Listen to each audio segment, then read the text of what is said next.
नमस्कार आप सभी दोस्तों को और आप सभी का बहुत बहुत स्वागत है आप ही के YouTube चैनल मैथ्स एलिवेशन पर। और मैं जय कुमार आज फिर आपकी सेवा में हाजिर हूं। तो कैसे हो आप लोग? उम्मीद करता हूं आप सभी बहुत अच्छे होंगे और अपनी अपनी स्टडी को बहुत बेहतरीन तरीके से कर रहे होंगे। तो दोस्तों आज हम आपके लिए आए हैं एक नया चैप्टर लेकर के, जो कि चैप्टर नंबर 5 है अरिथमेटिक प्रोग्रेशन। ठीक है, तो हमने अभी तक 4 चैप्टर आपके कंप्लीट कर दिए हैं और बहुत ही इंपॉर्टेंट क्वेश्चन आपको प्रोवाइड करा दिए हैं। ठीक है, और जितने भी आपको क्वेश्चन दे रहे हैं वो सभी बहुत मोस्ट इंपॉर्टेंट क्वेश्चन है दोस्तों। तो प्लीज क्लास को बिल्कुल मिस ना करें। और एक बात हमारी आपसे ये है कि अगर आप हमारी वीडियो को पसंद कर रहे हो दोस्तों, तो प्लीज हमारी चैनल को सब्सक्राइब कर लें, वीडियो को लाइक करें, शेयर करें और हमें मोटिवेट करते रहें दोस्तों। हम आपके लिए यकीन मानिए बहुत मेहनत से, ठीक है, क्वेश्चन छाट के और बहुत अच्छे अच्छे बेहतरीन तरीके से लाते हैं। ठीक है, तो प्लीज़ आप हमें थोड़ा सा सपोर्ट करिए दोस्तों, ताकि हमारा मनोबल बढ़ सके और हम आपके लिए और अधिक से अधिक मेहनत कर सकें। जब आप सपोर्ट नहीं करते हो दोस्तों, तो हमारा जो कॉन्फिडेंस है वो थोड़ा डाउन हो जाता है। तो प्लीज़ हमारी आप सभी से ये रिक्वेस्ट है कि आप सभी हमारा जो है थोड़ा सपोर्ट करते रहें, ताकि हमारा उत्साहवर्धन होता रहे, हमारा जो है मोटिवेट होते रहें हम, और हम बहुत अच्छे तरीके से मेहनत करते रहें आप सभी लोगों के लिए। ठीक है, तो ये आप सभी जानते भी होंगे, ठीक है, कि दोस्तों जब आपके बिना जब आप सपोर्ट ही नहीं करोगे तो फिर हमारी मेहनत, हमारा कोई फायदा नहीं है दोस्तों। हमारा अस्तित्व बिल्कुल बेकार है आपके बिना। तो प्लीज हम आप सभी से एक बार फिर से गुजारिश करते हैं, निवेदन करते हैं कि आप हमारा सहयोग दें, हमारा सपोर्ट करें दोस्तों।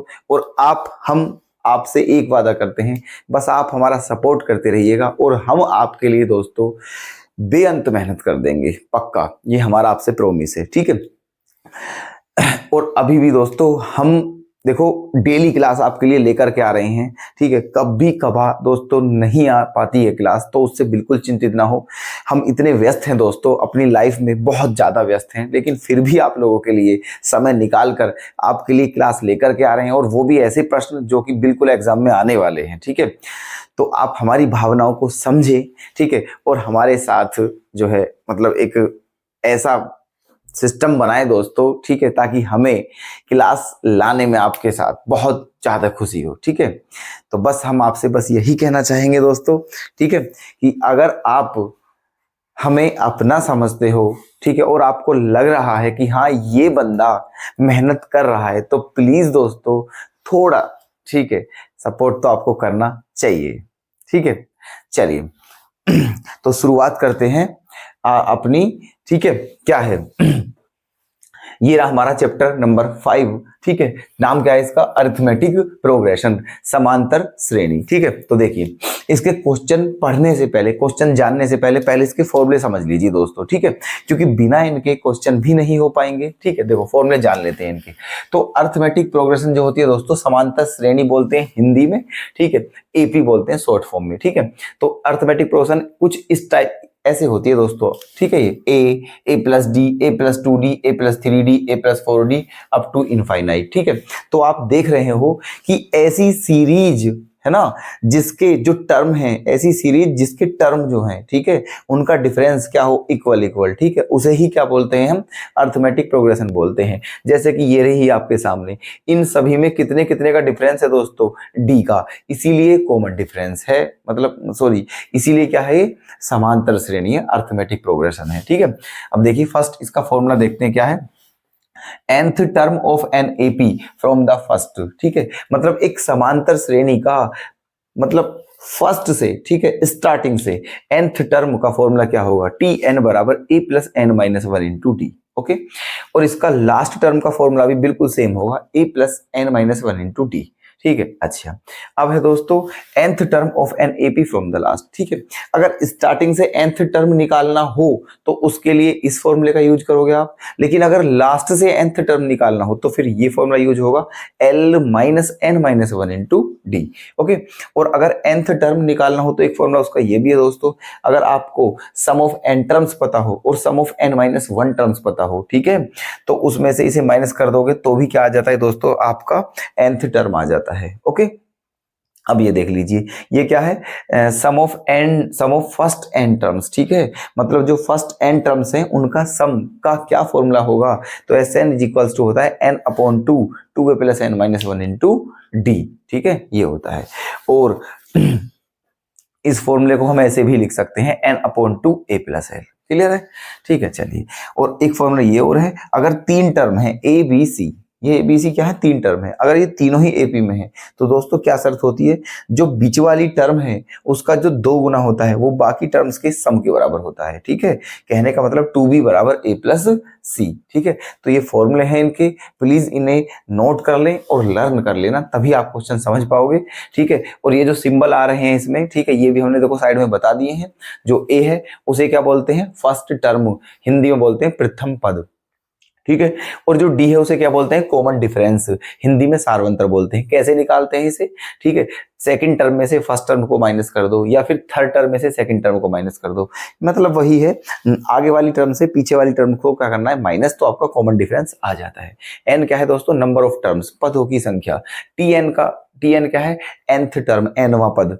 और एल क्या है, लास्ट टर्म। और एस एन क्या है, सम ऑफ एन टर्म्स, ठीक है। तो ये थे आपके फॉर्मूले, प्लीज इन्हें नोट अवश्य कर लें और लर्न कर लें, ठीक है, तभी क्वेश्चन समझ में आएंगे, क्लियर है बात, ठीक है। तो ये जो क्लास है हमारी दोनों के लिए है, यूपी बोर्ड और सीबीएसई बोर्ड, तो बिल्कुल निश्चिंत हो जाइए, ठीक है। चलिए चलते हैं क्वेश्चन पर, ठीक है, फॉर्मूले आपको बता दिए हैं दोस्तों, ठीक है, और सारे ही क्वेश्चन लाजवाब हैं, प्लीज ध्यान से देखते रहिएगा, ठीक है। चलिए, the 14th term from the end of the AP इतना इज, 2024 का क्वेश्चन है एमसीक्यू में, ठीक है। देखना क्या कहा है कि ये जो एपी है इसका लास्ट से 14th टर्म क्या होगा, ठीक है। चलिए तो देखो, लास्ट से nth टर्म का फॉर्मूला क्या होता है दोस्तों, लास्ट से nth टर्म का फॉर्मूला होता है l minus n minus one into D, ठीक है। आपको लिखा दिए थे फॉर्मूले, इसलिए कोई डाउट नहीं होना चाहिए, तो यही लगा देना है। तो l की वैल्यू क्या है दोस्तों, 49 माइनस, है ना, कौन सा टर्म है, 14th टर्म निकाल रहे हैं हम, t14, तो n के प्लेस पे क्या रखना है, 14, यहाँ 14 माइनस वन इंटू, और डी क्या आ जाएगा दोस्तों, जब t2 में से t1 को माइनस करेंगे तो d आ जाएगा +3, ओके। तो अब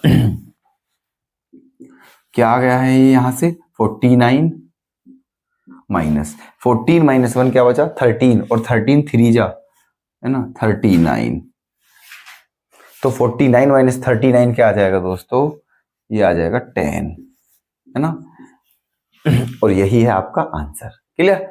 तो ऑप्शन नंबर क्या, ऑप्शन बी हो जाएगा हमारा करेक्ट, ठीक। चलो नेक्स्ट क्वेश्चन देखते हैं, इसमें क्या कहा है, how many two digit numbers are divisible by 3, है ना, मतलब ऐसी दो अंकों की कितनी संख्याएं हैं जो क्या 3 से विभाज्य हैं या कटती हैं, है ना। तो देखो क्या करें हम, काम करते हैं यहां पर, सॉल्यूशन, 2 डिजिट नंबर होने चाहिए जो 3 से कटते हो, ठीक है।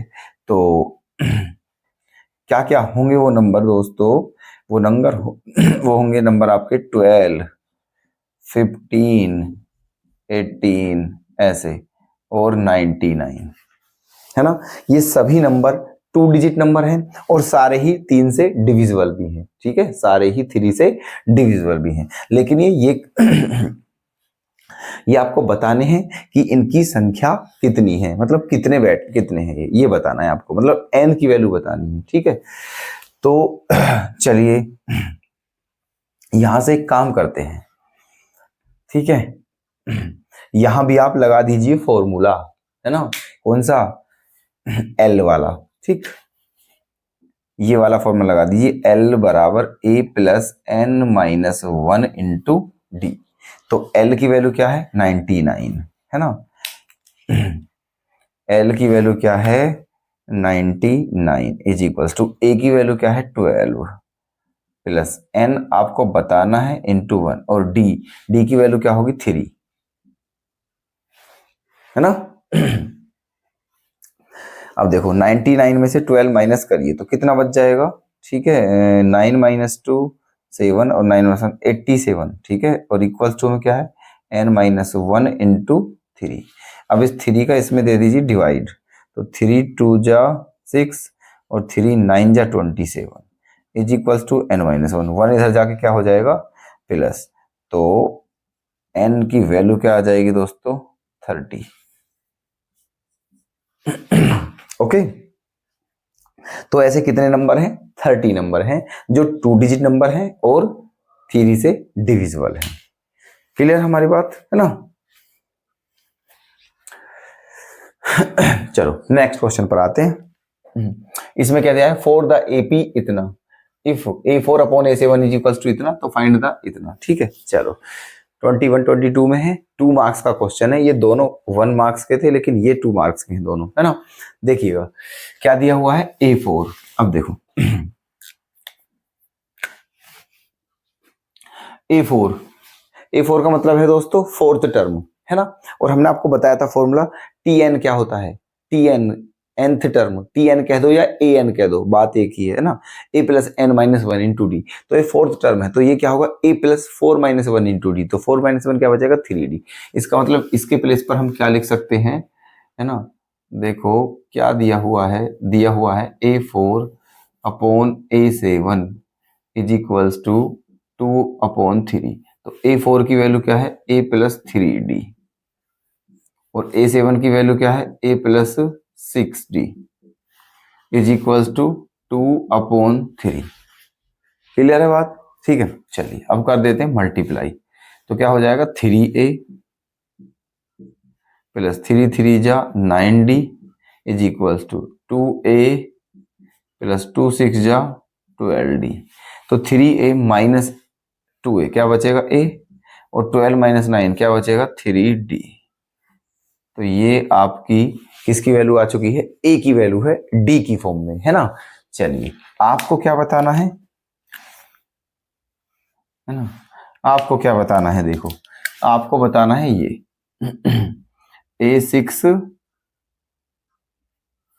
अपॉन A8 इसकी वैल्यू बतानी है ना। अच्छा A6 क्या होगा A plus 5D upon A8 क्या होगा A प्लस 7D। A6 क्या होगा A प्लस 5D और A8 क्या होगा A प्लस 7D। अब A के प्लेस पर आप क्या रख सकते हो 3D, है ना। तो यहां पर 3D रखोगे A के प्लेस पर, तो 3D और 5D क्या हो जाएगा दोस्तों 8D, है ना। 3 और 5 8, यहां पर भी 3 रखोगे तो 3 और 7 क्या हो जाएगा 10D।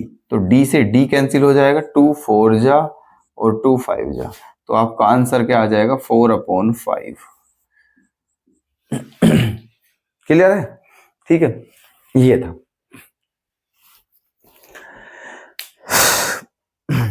मजा आ रहा है या नहीं, है ना, ये बात भी हमें कभी कभी कमेंट में बता दिया करो, ठीक है। चलिए क्लियर है, बहुत आसान क्वेश्चन है और बहुत बढ़िया क्वेश्चन है, यही प्रश्न आने वाले हैं, बस समझ लीजिए। नेक्स्ट क्वेश्चन पर फटाफट से आते हैं। इसमें क्या कहा है, determine the AP whose 3rd term is 5 and 7th term is 9। ठीक है, मतलब उस एपी को आपको डिटरमाइन करना है जिसका 3rd टर्म 5 दिया है और 7th टर्म 9 दिया हुआ है ना। चलिए तो देखो इसमें क्या करते हैं हम, solution AP whose 3rd term मतलब क्या दिया हुआ है दोस्तों T3 क्या दिया हुआ है 5, है ना। T3 क्या दिया हुआ है 5 और T3 का हम क्या लिख सकते हैं A plus 2D equals to 5, equation number first, है ना। T3 का मतलब A प्लस 2D। उसके बाद क्या दिया हुआ है T7 क्या दिया हुआ है 9, तो T7 के प्लेस पर क्या लिख सकते हैं हम A plus 6D equals to 9, है ना। T7 के प्लेस पर क्या लिखेंगे A plus 6D equals to 9। ये आपको क्या बताना है एपी बतानी है, अर्थमेटिक प्रोग्रेशन।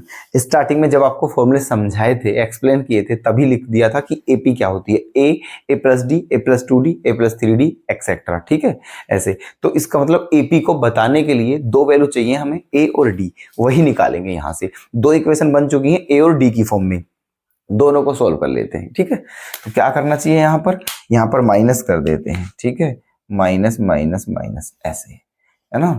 इक्वेशन 1 को 1 में से 2 को क्या कर देते हैं, माइनस। तो देखो ए से ए क्या हो जाएगा, कैंसिल, और 2 माइनस 6d क्या बचेगा, माइनस का 4d, है ना। और 5 माइनस 9 क्या बचेगा, माइनस का 4। ठीक, तो -4 से -4 कैंसिल हो गया है, तो d की वैल्यू क्या आ गई है ना, d की वैल्यू आ गई है 1। ठीक है, d की वैल्यू क्या आ चुकी है, 1। अब ए की ओर निकाल ली है। अब इस d की वैल्यू को यहां रख दीजिए इक्वेशन फर्स्ट में, इन 1। ठीक है, इस d की वैल्यू को यहां रख दीजिए। तो यहां जब d के प्लेस पर 1 रखोगे आप, तो a की वैल्यू क्या आ जाएगी, जब d के प्लेस पर 1 रखोगे तो 2 1 जा 1, 2 1 जा 2, और 5 माइनस 2 3, तो a की वैल्यू आ जाएगी आपकी 3। ठीक है, अब ए और डी दोनों आ चुकी हैं। अब आप बता दीजिए एपी, है ना। अब एपी क्या होगी, एपी होगी ए plus D, A plus 2d,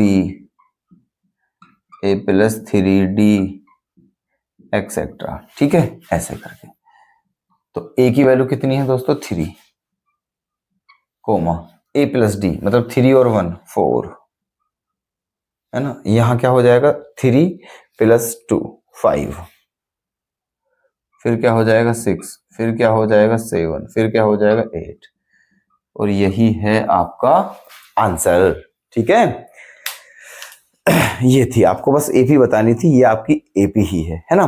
तो दोस्तों उम्मीद करता हूं कि जो आज की क्लास हमारी थी उसमें कोई भी डाउट आपको नहीं होना चाहिए, सब कुछ आपके समझ में आ चुका होगा। ठीक है, बस एक गुजारिश है कि नोट कर लेना और बहुत अच्छे से प्रैक्टिस करते रहें दोस्तों, ज्यादा समय नहीं है ना। तो इसीलिए बिल्कुल लापरवाही ना करें। ठीक है, तो चलिए कल फिर मिलते हैं आपसे ऐसे ही बेहतरीन प्रश्न के साथ। अपना सपोर्ट बनाए रखें और अपनी तैयारी को बेहतरीन तरीके से करते रहें। धन्यवाद।